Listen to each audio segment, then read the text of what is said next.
Cette fin de campagne est animée par l'affaire McKinsey, avec l'enquête ouverte par le parquet national financier sur les pratiques d'optimisation fiscale du cabinet de conseil américain, souvent sollicité pendant le quinquennat et qui est accusé par un rapport du Sénat de ne pas avoir payé d'impôts en France entre 2011 et 2020.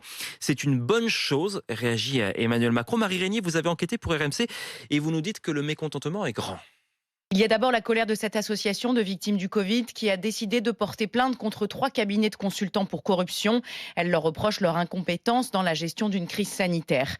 Il y a également la colère du neuropsychiatre Boris Cyrulnik et de son équipe, mandaté en 2019 par l'Élysée pour rendre un rapport sur les 1000 premiers jours de l'enfant et qui apprennent aujourd'hui qu'un cabinet de consultants a été rémunéré 425 000 euros pour faire le même travail qu'eux.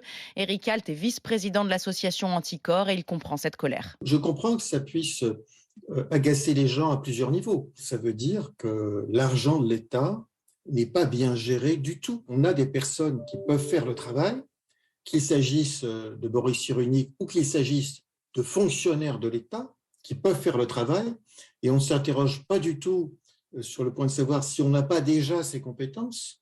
On lance le marché. Pour lui, le recours massif à ces cabinets de consultants pourrait conduire à un affaiblissement de l'État et à une perte de souveraineté dans la prise de décision.